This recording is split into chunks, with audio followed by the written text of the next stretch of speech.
Zanim przejdziemy do sedna, przypomnę obrazowo i pokrótce, czym są poszczególni bohaterowie dzisiejszego wpisu. Cukier to każde węglowodany. Od tego nie ma wyjątków. Zapomnijcie o ładnie ukrywającym go stwierdzeniu węglowodany złożone. Owszem, wolniej się wchłaniają i często posiadają dodatkowe wartości w postaci błonnika czy witamin. Zdajmy sobie jednak sprawę, że każde węglowodany szybciej czy wolniej, oczywiście lepiej wolniej, są sprowadzane jednak do glukozy, czyli cukru prostego. Tłuszcz natomiast został w ostatnich latach najbardziej poszkodowany. Zrzucono na niego to, czego nie dało się prosto wytłumaczyć. Choroby, zawały, miażdżyce i inne tego typu sprawy. Prawda jest taka, że to nie tłuszcz jest zły.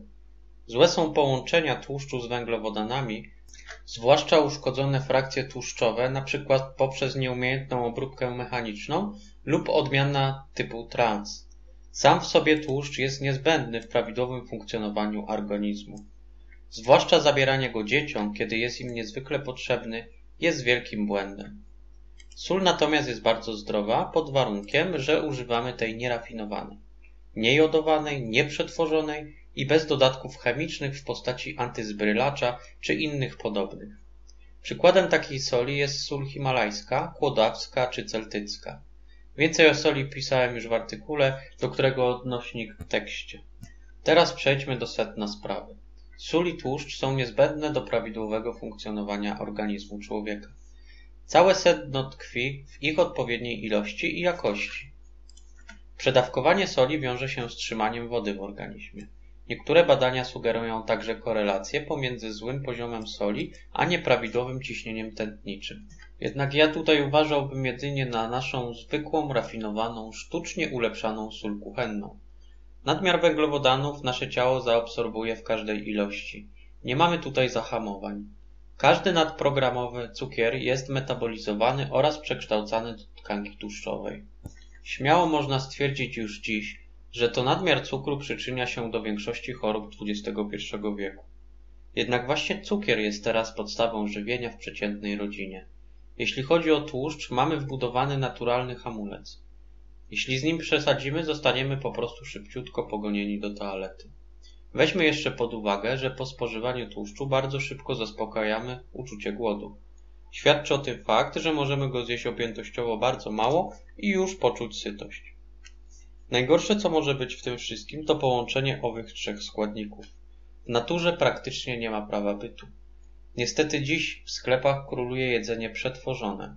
Skoro tak jest, producentowi zależy, by jego produkt sprzedał się jak najlepiej.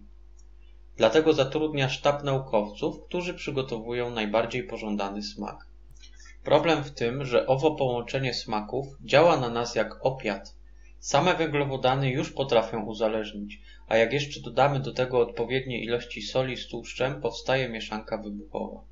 Najlepszym tego przykładem są chipsy.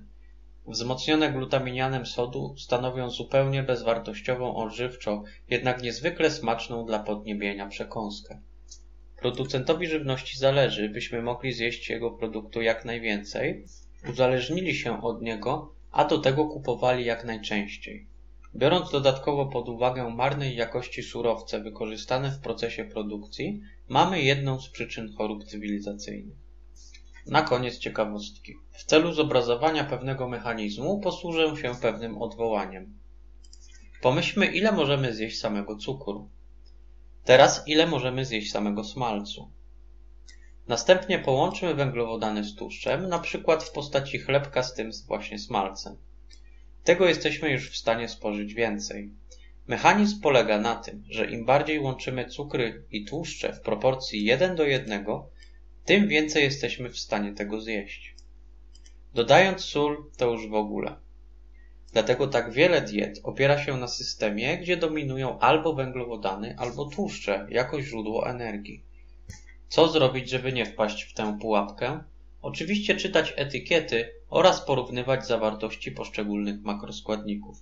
Przede wszystkim także należy postawić na naturalne produkty, gdyż tak jak wspomniałem, w przyrodzie takie połączenie nie występuje. Pozdrawiam Was bardzo serdecznie, Łukasz.